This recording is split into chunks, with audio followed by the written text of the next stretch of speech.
BJP सरकार चंद बड़े औद्योगिक घरानों का पोषण और किसान मजदूर का शोषण, ये इनका ध्येय बन गया है। कुछ बड़े औद्योगिक घरानों का पोषण और किसान मजदूर का शोषण। एमएसपी व्यवस्था और पीडीएस प्रणाली में जो आज ये चुनौतीपूर्ण परिस्थिति बनी है, ये इसी इनका जो ध्येय है उसका नतीजा है। मैं शुरुआत करूंगा किसान से। बहुत बड़ा धोखा किसान के साथ इस सरकार ने किया है। संयुक्त किसान मोर्चा के साथ चाहे समझौते की बात हो, चाहे किसान की आमदनी दुगना करने की 2022 में, यानी कि इसी वर्ष किसान की आमदनी दुगनी होनी चाहिए थी, और संयुक्त किसान मोर्चा के साथ जो समझौता हुआ था उसके अंतर्गत एमएसपी पे कमेटी बननी चाहिए थी। अभी तक अजय कुमार मिश्र टेनी, उनको मंत्रिमंडल से हटाया जाना चाहिए था, उन पर कानूनी कार्रवाई होनी चाहिए थी। लेकिन उन सारे वायदों को सरकार ना सिर्फ भूल गई है, मगर ऐसा लगता है कि ये आमदनी दुगना करने का वायदा और संयुक्त किसान मोर्चा और किसान आंदोलन के साथ, देश के किसान के साथ जो समझौता हुआ था एमएसपी पे, इन दोनों वायदों को सरकार ने उसी श्रेणी में डाल दिया है जिस श्रेणी में 2 करोड़ रोजगार हर वर्ष देने के और काला धन विदेशों से लाकर 15 लाख देने के वायदे को सरकार ने डाल दिया। यानी कि उसको अलग अलग शब्दावली में आप अलग अलग संज्ञाओं से आप जुमला भी कह सकते हैं, धोखा भी कह सकते हैं, और इसमें जिम्मेदारी केंद्र सरकार की आती है। अब मैं जो संयुक्त किसान मोर्चा के साथ जो धोखा हुआ उसके बारे में कहना चाहता हूँ कि आज हम ये क्यों कर रहे हैं। आज आपने देखा होगा कि आज नीति आयोग के जो चेयरपर्सन है उनकी एक स्टेटमेंट आई है। उन्होंने कहा है कि he calls for a rethink on procurement based MSP regime. पहले भी इन्होंने ये कहा था कि legalising MSP spells doom for market implies take over of trade by government.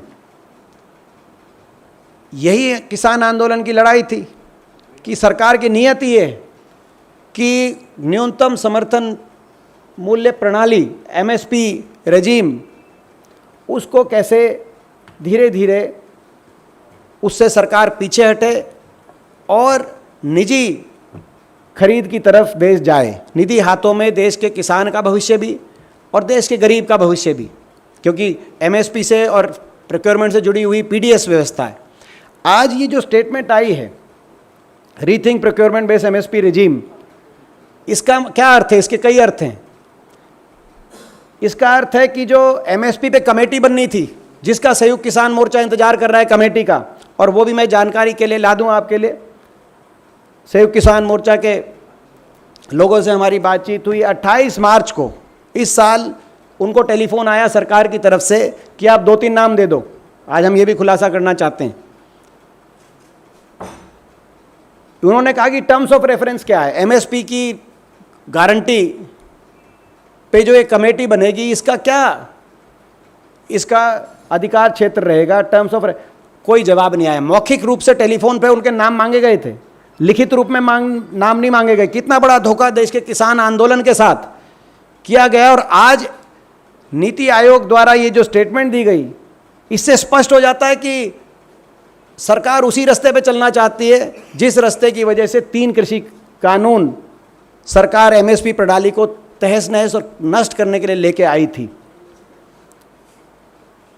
सरकार ने किसान को धोखा तो दे दिया है आमदनी दुगनी करने के मामले में और एमएसपी की कमेटी गठित करने के मामले में, संयुक्त किसान मोर्चा के समझौते के मामले में, मगर नीति आयोग की जो वक्तव्य है उससे लगता है कि अब जो कसर बाकी थी, नीति आयोग की जो ये स्टेटमेंट आई है, जो धोखे का, किसान के धोखे का जो घाव, विश्वासघात का घाव कब्र पे होता है, पीठ पे होता है। किसान के से विश्वासघात करके उसकी कमर में जो घाव सरकार ने दिया है, नीति आयोग ये वक्तव्य देके उस घाव में नमक फेंकने का, मैं छिड़कने नहीं कहूँगा, नमक फेंकने का काम कर रहा है, ताकि किसान करा रहा है देश का सरकार के इस विश्वासघात से, और विश्वासघात के से भी ज़्यादा जो जिस तरीके की आज ये नीति आयोग का वक्तव्य आया है, जिससे किसान, जो सरकार की किसान, किसानी और कृषि क्षेत्र में क्या नीतियां आने जा रही हैं, उसके सरकार ने एक झलक सरकार ने दी। इससे जुड़ी हुई बात यह है कि आज आपने एक और सारे अखबारों में देखा होगा कि गेहूं को लेकर सरकार कई प्रदेशों के गेहूं के आवंटन को कट कर रही है। यह बहुत महत्वपूर्ण बता रहा हूं मैं आपको।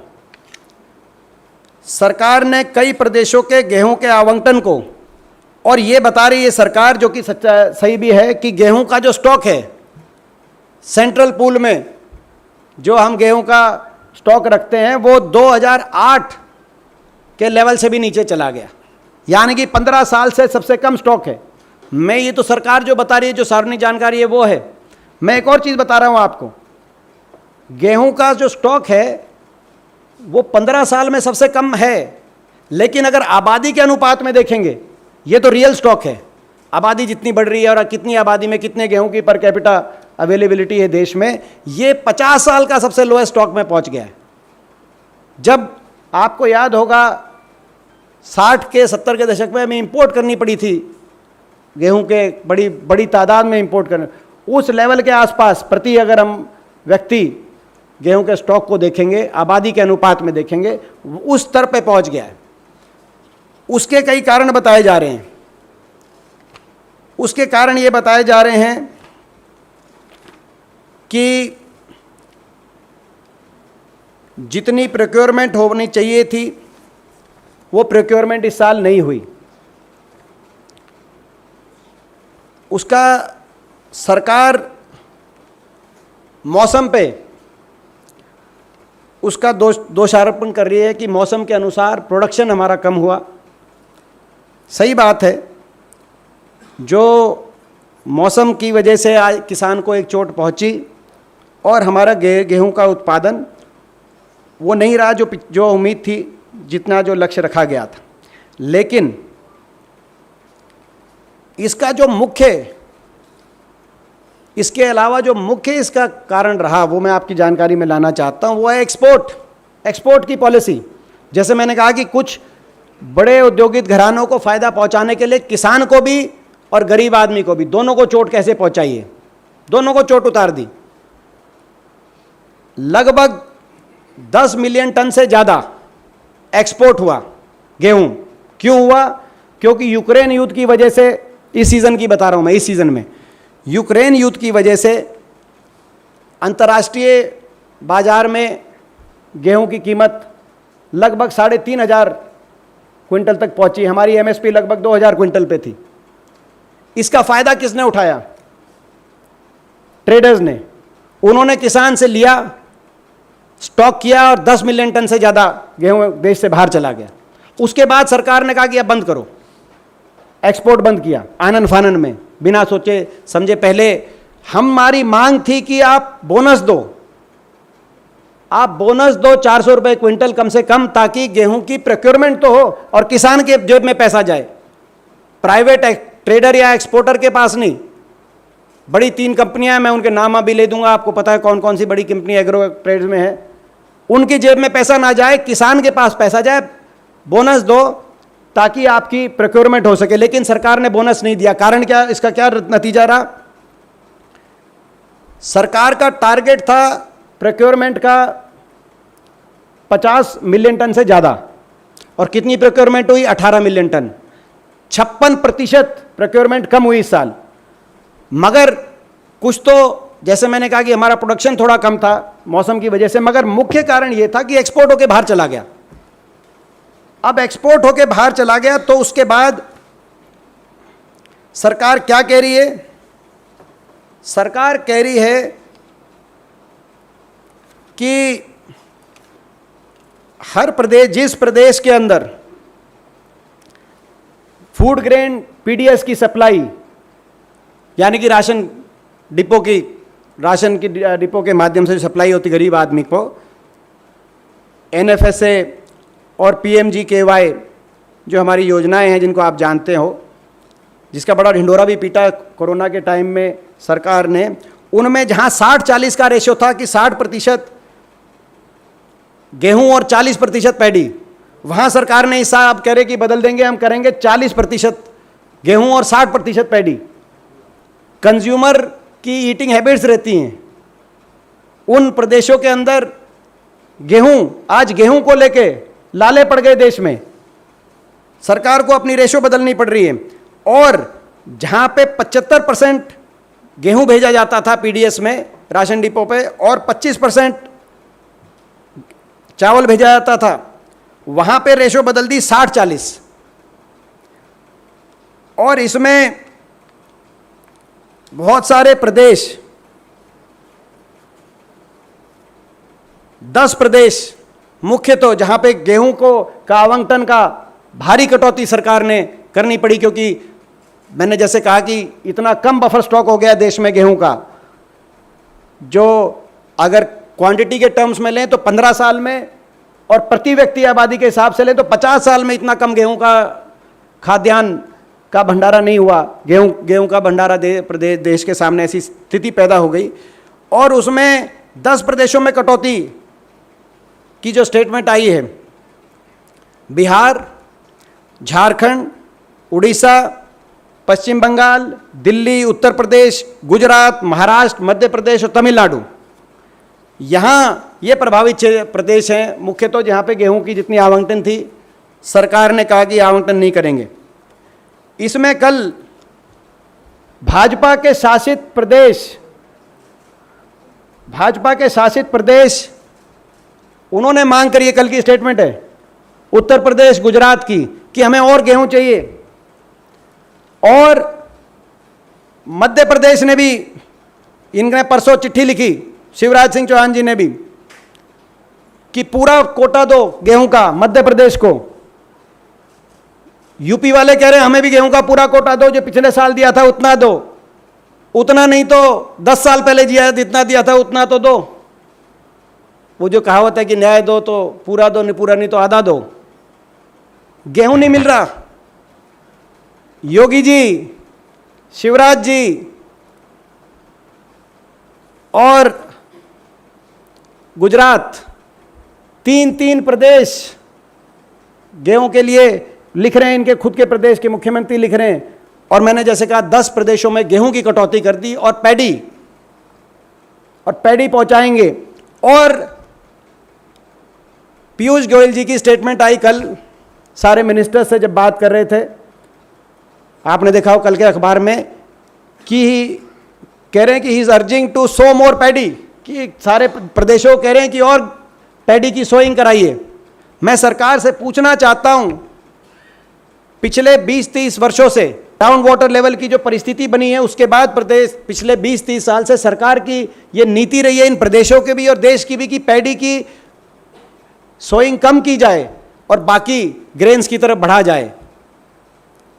अब देश में क्या नया पानी का कोई जल स्रोत आ गया कि सरकार कह रही है कि दोबारा से, पीयूष गोयल जी ने, या ये जो स्थिति आई जिसके लिए पूरी तरह सरकार जिम्मेदार है, ये इनको एक्सपोर्ट किसने करने दिया? इतना फायदा 3,500 क्विंटल मिला अंतरराष्ट्रीय मार्केट में, वो फायदा किसकी जेब में गया? किसान को उसका फायदा हुआ नहीं। किसान पे तो कुदरत की मार पड़ी थी। किसान तो प्रति एकड़ किसान की जो उत्पादन था वो उत्पादन कम हुआ था, और सरकार को उनको बोनस देके किसान से लेकर और अपने सेंट्रल पूल में लेती सरकार, ताकि उसको गरीब को भी पहुंचाती और किसान को भी कुछ लाभ पहुंचाती। मगर सरकार ने क्या कहा?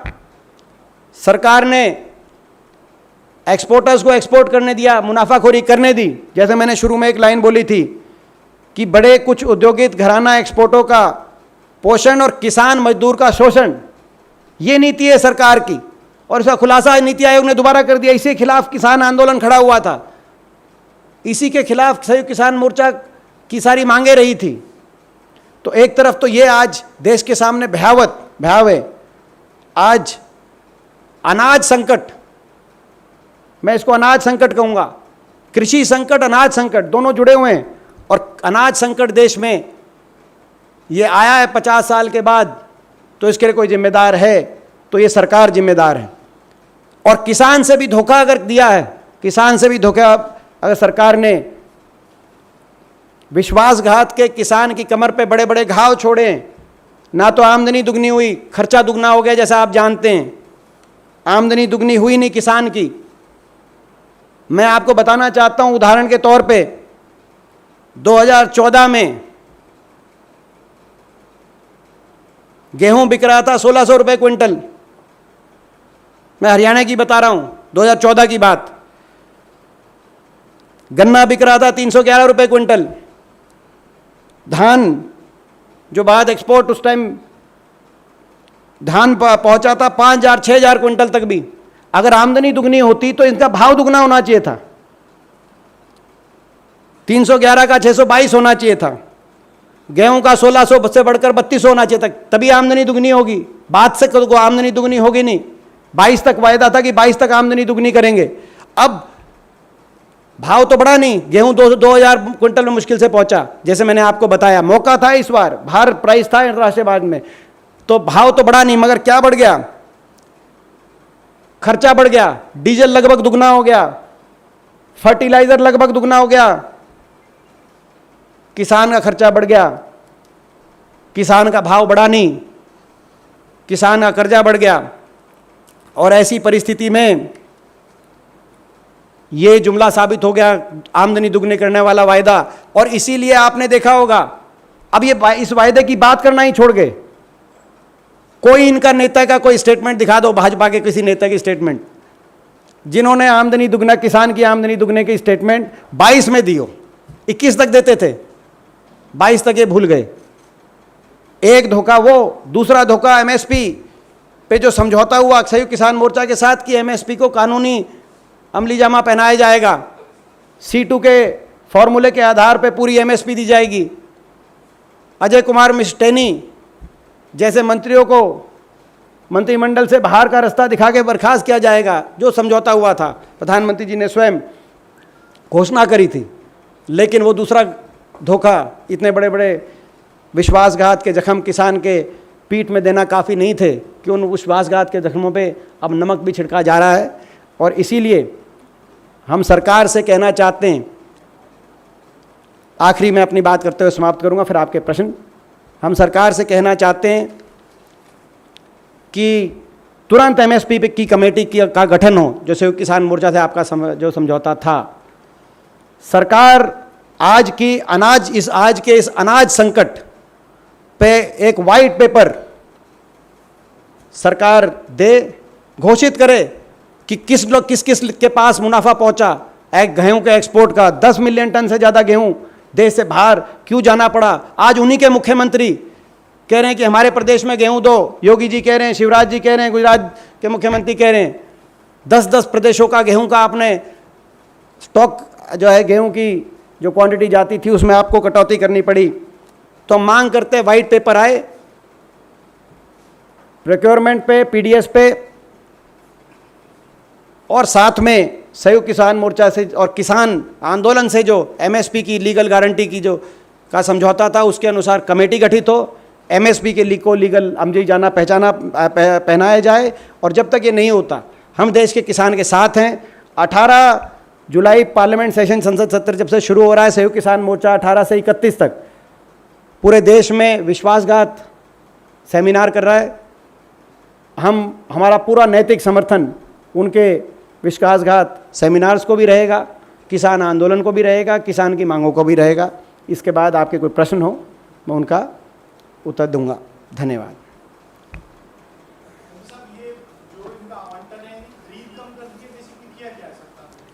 ये मैंने जैसे आपसे आने से विनोद जी पहले बताया था, सरकार की इस बार खरीद में काफ़ी गिरावट आई है। जितनी खरीद का जो टारगेट था उससे काफ़ी कम खरीद हुई है। उसके लिए कारण सरकार मैं आपको बताता हूँ।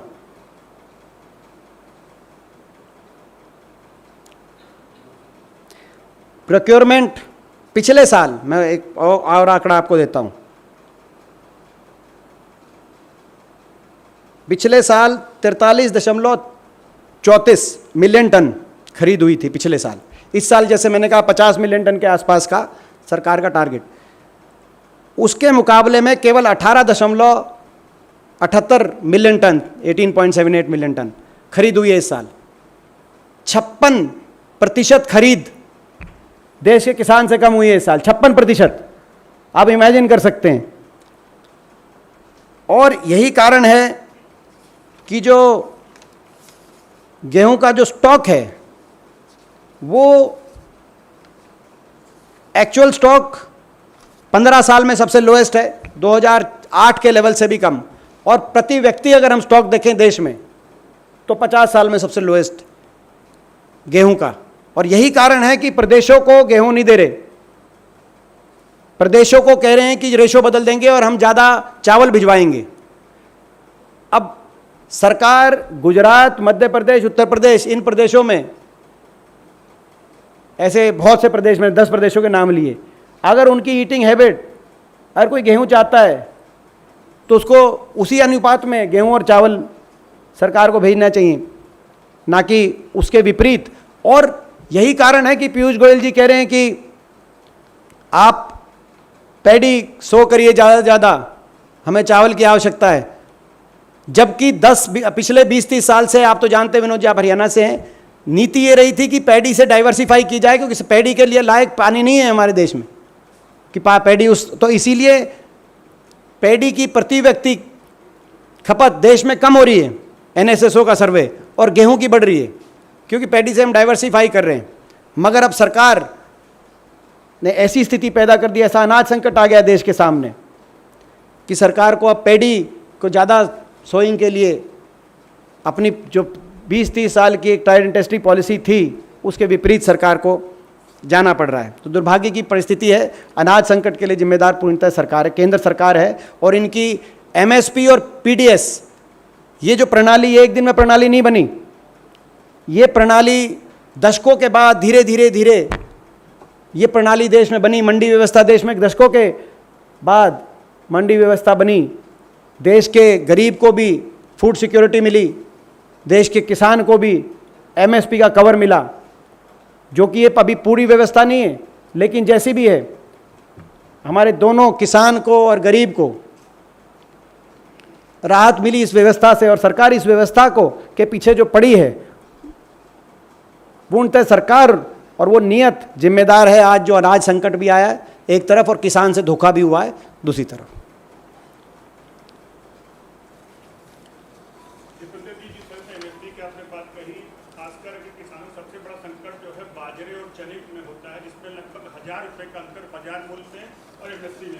कई राज्यों पर आरोप लगते हैं कि उन्होंने जो है खरीद नहीं की, या आरोप राजस्थान सरकार पे भी है।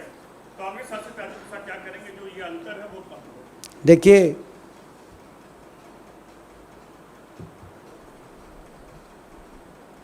अलग अलग फसल की अलग अलग न्यूनतम समर्थन मूल्य निर्धारित होता है। और जो कानूनी अमली जाना पहनाना की मांग है किसान आंदोलन की, वो मांग क्या है? वो मांग है कि पारदर्शिता से फसलों का न्यूनतम समर्थन मूल्य निर्धारित किया जाए, और वो जो फसल हैं उन फसलों का एम्बिट बढ़ाया जाए। एम्बिट बढ़ाने का ये मतलब नहीं MSP घोषित कर दो लेकिन खरीद मत करो, उसका कोई मायने नहीं है, जैसा आप जानते। उसका मतलब ये है कि जो MSP घोषित की जाए वो कानूनी जिम्मेदारी रहे कि उस पे सरकार खरीद करे। ये आंदोलन है, ये आप समझ गए। आपका जो प्रश्न है उसका बड़ा सरल उत्तर है। और क्या MSP होनी चाहिए, दूसरी बात ये, वो तो जो असली मांग थी वो तो वो थी जिसको इनको भुला दिया इन्होंने, क्योंकि ये एक के बाद एक जो था वो भी छीनना चाह रहे हैं। तो किसान MSP छीनना चाह रहे थे, तो किसान MSP पे बैठ गया कि हमें MSP चाहिए। किसान की असली मांग तो थी कि एमएसपी जो निर्धारित करने का फॉर्मूला है वो भी गलत है, वो फॉर्मूला बदला जाए स्वामीनाथन कमीशन के अनुसार। आप भूल गए, आपने देखा होगा, अब स्वामीनाथन कमीशन भी भूल रहे हैं कि C2 के फॉर्मूले कॉस्ट पे, जिसमें C2 में क्या होता है, ज़मीन की क्या कीमत है, कोई कई सारे कुछ भूमिहीन किसान भी रहते हैं जो पट्टे पे ठेके पे खेती करते हैं, तो उनको वो कॉस्ट भी बेयर करनी पड़ती है। तो ज़मीन की कॉस्ट भी और लेबर की कॉस्ट भी, कई किसानों को जो, तो ये सारी कॉस्ट ऐड करके और फिर 50% मुनाफा देके, असली मांग तो ये थी, ये हमारी असली मांग थी। इसको लेके प्रधानमंत्री जी ने कहा था कि आते ही स्वामीनाथन लागू करेंगे, किसान की आमदनी दुगना करेंगे, वो भूल गए। अब तो ये कि जो मिल रही थी एमएसपी वो बचे, उसको लेके आंदोलन करना पड़ा हम लोग को। 1 साल तक हम आंदोलन करते थे। हमने कहा था कि नैतिक बल हमारे आंदोलन में, मैं आके आपसे जो प्रेस वार्ता करता था बारी बारी, कि ये जायज़ हक है और हमारे देश। और एक और इसमें मैं बात बताऊं जो मैंने उस दिन भी कही थी, अग्निवीर वाले दिन, हिंदुस्तान की परिस्थिति बाकी हर देश से भिन्न है। यहाँ अमेरिका का मॉडल नहीं चलेगा, यहाँ इजराइल मॉडल नहीं चलेगा जो अग्निवीर लेके आए हैं कि इजराइल में कंपलसरी 4 साल हर को जाना पड़ता है, क्योंकि वहाँ कोई जाना ही नहीं चाहता फौज में। ये देशभक्त देश है, इजराइल में कोई जो है बेरोजगारी भी नहीं, ये देशभक्त देश है। यहाँ का नौजवान देशभक्ति के लिए और अपने एक रोज़गार, पक्के रोज़गार के लिए जाना चाहता है। यहाँ 4 साल के लिए नहीं जाना चाहता, फौजी बनने जाना चाहता है। और इसीलिए वो सपना मत छीनो सरकार, हम ये कह रहे हैं। तो इजराइल मॉडल नहीं चलेगा हिंदुस्तान। ऐसे ही 3 कृषि कानून और ये जो औद्योगिक क्षेत्रों के माध्यम से सारी खरीद कराना चाहते हैं प्राइवेट सेक्टर, आपने देख लिया। अगर ये जो प्राइवेट कंपनियां, इनको देश की भलाई की परवाह होती तो क्या इतना एक्सपोर्ट कर देते 10 मिलियन टन, और हमारे देश की जो फूड सिक्योरिटी है उसको लचर में छोड़ देते। आज देश के अंदर गेहूं का स्टॉक नहीं बचा। प्राइवेट अपने प्रॉफिट से चलता है। और अमेरिका में हो सकता है कि मात्र 0.5% लोग खेती पे डिपेंडेंट हो, वहाँ हो सकता है कि 550 एकड़ का एवरेज किसान के पास इतनी जोत हो, और वहाँ इसीलिए औद्योगिक क्षेत्र, औद्योगिक सेक्टर को आप के हवाले कर दो आप खरीद, क्योंकि किसान इतना बड़ा है, उनसे बात कर सकता है। हिंदुस्तानी परिस्थिति अलग है, 50% लोग कृषि पे डिपेंडेंट हैं। इसीलिए यहाँ पे हमारे देश के अनुरूप बहुत दशकों तक, जिसमें हर सरकार का योगदान रहा हो, चाहे कोई कांग्रेस की रही हो, चाहे कोई किसी और पार्टी की भी रही हो, धीरे धीरे एमएसपी प्रणाली और पीडीएस प्रणाली, पब्लिक डिस्ट्रीब्यूशन प्रणाली, ये डेवलप हुई थी।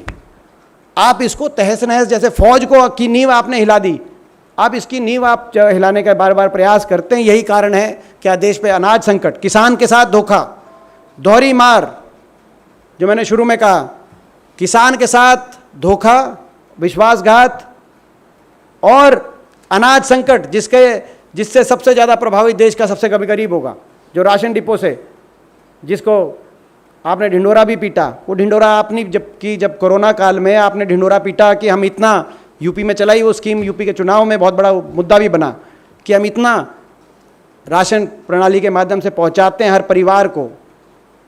वो आप नहीं, वो देश का किसान जो कोरोना काल में भी जो घर नहीं बैठा, जिसने उस समय भी अपने खेत में जाकर देश की फूड सिक्योरिटी के लिए अपनी कुर्बानी दी, और जो देश की प्रणाली है जिसमें किसान से खरीद के वो आपके भंडारों में आता है, जो आप दे सकते हो गरीब आदमी को।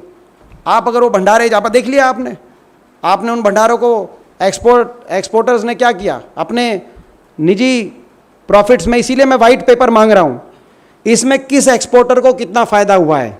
हम नाम भी नहीं ले रहे, आपको पता है 3 कंपनियां बड़ी, देश के किसान से लेके, किसान को मिला नहीं। अब हमसे पूछो किसी किसान को मिला हो कि नहीं, किसान को नहीं मिला।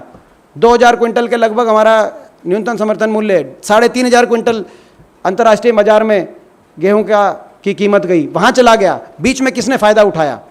ना तो किसान को मिला, ना वो हमारे भंडारों में आया, हमारे सेंट्रल पूल में आया। और इसीलिए हमारे हर प्रदेश का स्टॉक काटा जा रहा है, पीडीएस का, फूड सिक्योरिटी का। हमारे सारे कह रहे हैं कि गेहूं की बजाय पैडी, और कह रहे हैं पैडी लगाओ।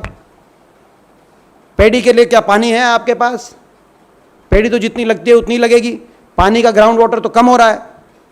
पैडी में तो बहुत पानी लगता है, आपको पता है। तो अब चावल कैसे उगा दे किसान? कोई जादू की छड़ी, जितना पानी है उसके अनुपात में धरती का सीना चीर कर अपना खून पसीना लगा के जितना आप सोच भी नहीं सकते उससे ज़्यादा चावल तो उगा देगा। लेकिन आप जितना एकदम से कहो कि भाई गेहूं तो हमने एक्सपोर्ट करा दिया, एक्सपोर्टरों को फ़ायदा पहुंचा दिया, ना कि तेरे को कुछ मिला किसान, ना गरीब आदमी को अब गेहूं मिल रहा, तो कम से कम अब आप अपनी ऐसे थोड़ी। तो ये हमारा मुख्य विषय है। सिद्धार्थ,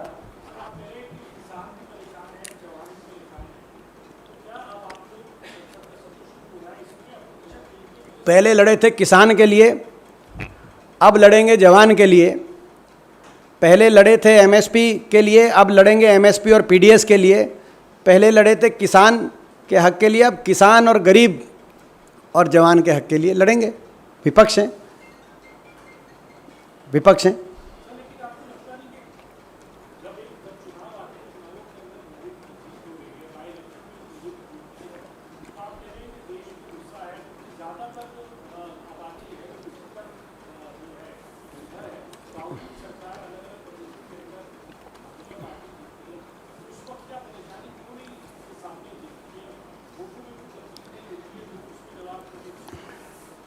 देखिए, ये आप दूसरी तरफ डाइवर्ट कर रहे हैं सिद्धार्थ, ये दूसरी तरफ डाइवर्ट कर रहे हैं।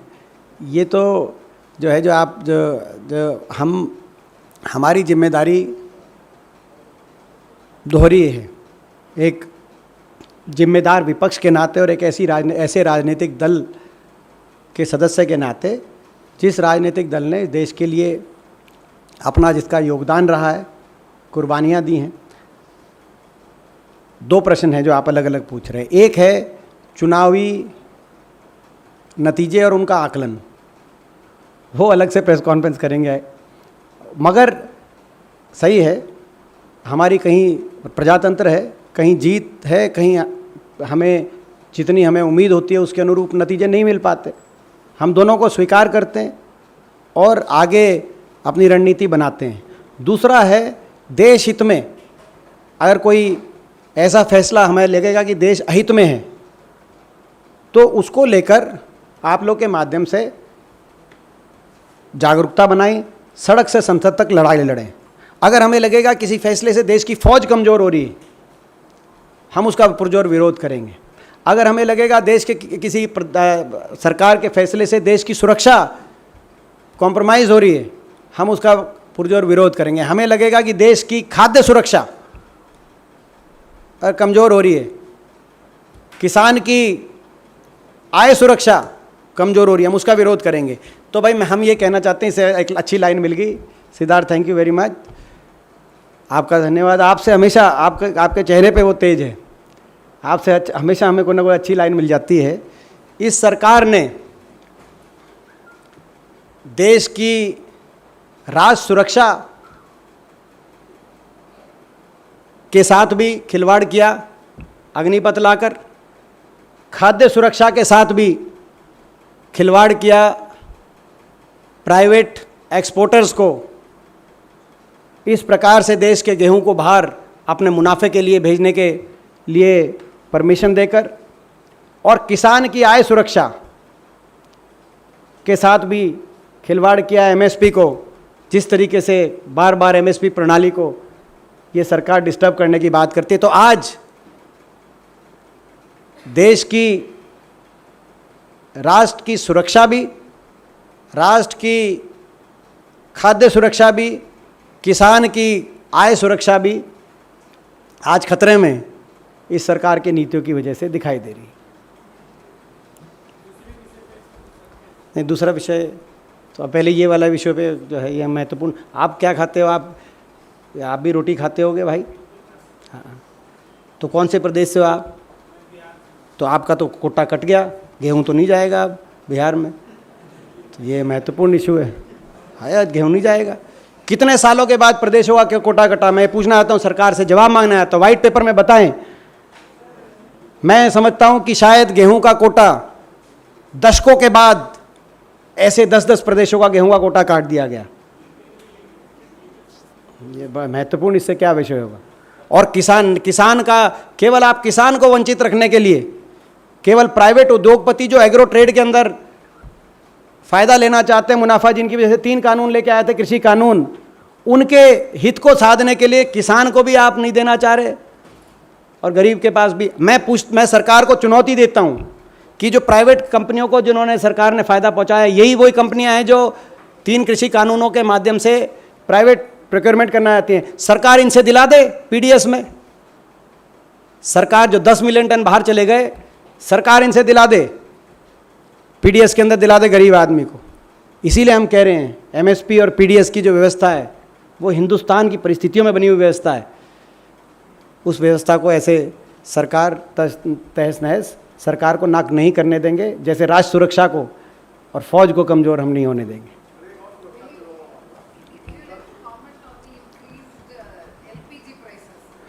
एलपीजी की प्राइस की जो इंक्रीज़ हुआ है उस पर ज़्यादा हम कमेंट जो कल प्रेस कॉन्फ्रेंस, मगर एक बात ज़रूर कहूँगा, भाजपा वाले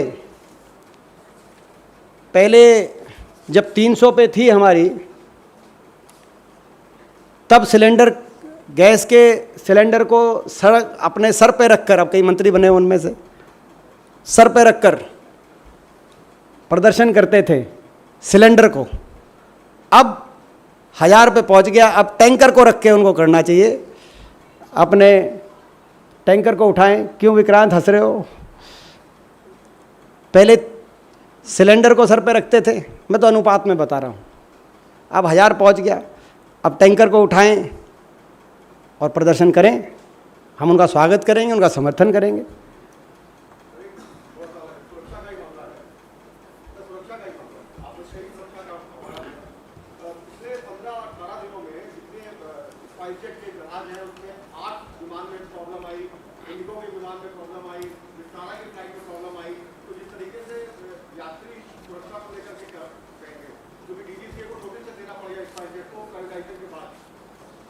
देखिए, हम तो कह ही रहे हैं, राष्ट्र सुरक्षा, खाद्य सुरक्षा, किसान की आय सुरक्षा, नौजवान की रोज़गार सुरक्षा और अब तो एयरलाइन में यात्रियों की सुरक्षा।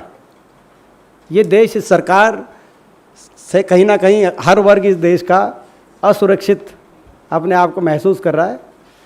आप भी लगता है रोटी कम खाते हैं, प्लेन में ज़्यादा चलते हैं, मगर हमारी जो आज गेहूं से जुड़ी हुई बात है उसको भी आप प्रमुखता से उठाएं। और यात्री सुरक्षा का आपका जो प्रश्न है उससे हम सहमत हैं। ये कहाँ ढील हो रही है? अभी तो पीछे एक दिन ऐसा हो गया था कि एक एयरलाइन के 40% पायलट एक ही दिन में अपने कॉल इन सिक हो गए थे। दे कॉल्ड इन सिक। वो भी एक क्राइसिस हो गया था, आज तक समझ में नहीं आ रहा। तो इस बारे में क्या चल रहा है एयरलाइन सेक्टर में, मैं समझता हूँ सरकार को संज्ञान लेना चाहिए। सर, एक दूसरा मसला है, मोहम्मद जुबैर ने सुप्रीम कोर्ट का दरवाजा खटखटाया, हाई कोर्ट का ऑर्डर आया था, अरेस्ट को लेकर स्टे नहीं दिया। देखिए जर्मन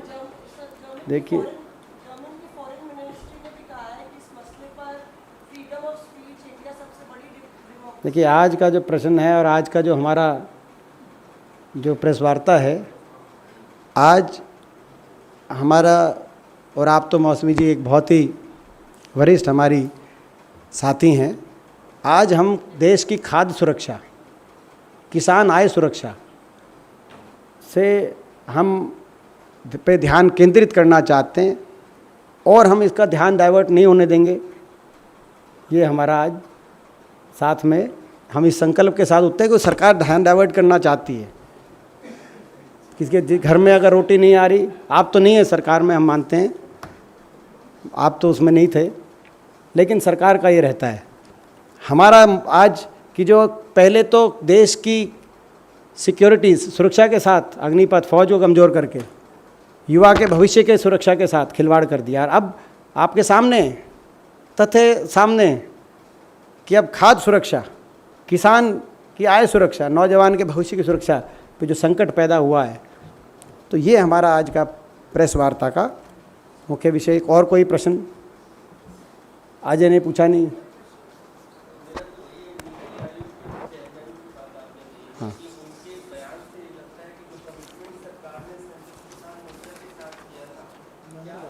अच्छा, एक मैं करेक्शन कराना चाहूँगा कि वो जो वो हैं, वो नीति आयोग के मेंबर हैं, सॉरी, मैं उसको I said chairman, then I stand corrected, क्योंकि जो वो व्यक्ति हैं, अभी हमारे विनीत जी ने मेरे को जानकारी मिलाई, रमेश चंद जी, वो सदस्य हैं, उनकी 2 स्टेटमेंट मैं आपको बताना चाहूँगा। हाँ,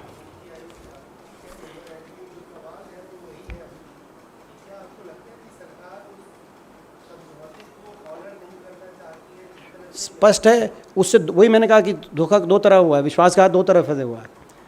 ये तो इन्होंने जो विश्वासघात के जख्म है उन पर नमक छिड़का है, बल्कि उससे पहले क्या हुआ, संयुक्त किसान मोर्चा के साथ सरकार का एक समझौता हुआ किसान आंदोलन के साथ कि एक कमेटी बनेगी एमएसपी के लिए। हम उस कमेटी का इंतजार कर रहे हैं। पिछले पूरे सेशन में हम पूछ रहे थे, तोमर साहब से मैंने स्वयं पूछा था, कमेटी कब आएगी, कमेटी की बातचीत चल रही है, कमेटी बनेगी। अब 28 मार्च को एक संजय अग्रवाल, सचिव कृषि कल्याण मंत्रालय, भारत सरकार, नई दिल्ली, उनका टेलीफोन गया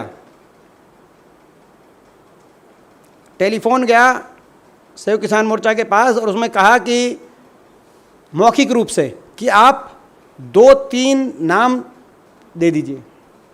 इन्होंने पूछा, किसान मोर्चा ने, कि इस कमेटी का टर्म्स ऑफ रेफरेंस क्या रहेगा, इस कमेटी में संयुक्त किसान मोर्चा के अलावा किन संगठनों, व्यक्ति, पदाधिकारी को शामिल कराया जाएगा, कमेटी के अध्यक्ष कौन होंगे, इसकी कार्यप्रणाली क्या होगी। 5 प्रश्न पूछे उन्होंने। मैंने आज उनसे बात करी, कमेटी को अपनी रिपोर्ट देने के लिए कितना समय मिलेगा, क्या कमेटी की सिफारिश सरकार मानेगी। सिंपल बात है, मानेगी कि नहीं मानेगी, कब तक रिपोर्ट देगी, ये 20 साल की कमेटी है, 30 साल की है, 10 साल की, 5 साल की है, 1 साल की, ये पूछना अधिकार है। मगर इन 5 प्रश्नों को जो उन्होंने पूछा, मौखिक की पूछा था और मौखिक ही उन्होंने पूछा, अभी तक सरकार ने कोई जवाब ही नहीं दिया। तो स्पष्ट रूप से बात है कि उस विश्वासघात तो सरकार करने का मन बना चुकी है, ना तो कमेटी बनाने में इतना समय, पहली बात। दूसरी बात, ये जो मैंने आज का जो ट्रिगर है, जो मैंने आपको बोला कि ये जो रमेश जी हैं, मैंने कहा व्यक्तिगत नाम किसी का नहीं लेना चाहता, नीति आयोग कहें हम, नीति आयोग ने ये स्टेटमेंट दी थी नवंबर में, 29 नवंबर, कि legalising MSP spells doom for market. कोई नीति आयोग में ये नहीं कह रहा कि what spells doom for farmer and the poor market. Market कौन, वो मैंने बता दिया, जो बाहर आपके ले गए क्यों। ये इनका स्टेटमेंट आई कि हम कानूनीकरण नहीं करने देंगे एमएसपी का। और इनकी कल स्टेटमेंट आई सेम, इन्हीं नीति आयोग की ही कल स्टेटमेंट आई, इसी से, इस विषय से जुड़े हुए ये मेंबर हैं। इनकी स्टेटमेंट आई कि call for rethink on procurement based MSP, मतलब एमएसपी को ख़त्म करने की जो पहली जो बात थी वो उसी को। तो ये अगर एक तरफ नीति आयोग कहेगी कि भाई ये एमएसपी नहीं होनी चाहिए, और दूसरी तरफ आप कमेटी बना रहे हैं कि जो एमएसपी है इसको कानूनी अमल जाना पहनाने के लिए जो मांग है किसानों की, तो ये तो इससे ज़्यादा तो स्पष्ट रूप में कोई आपको दिखा नहीं सकता कि सरकार ने कितना बड़ा विश्वासघात कर दिया है किसान के साथ। और इसीलिए 18 से जब संसद का सत्र शुरू होगा तो हम इसको मामले को उठाएंगे।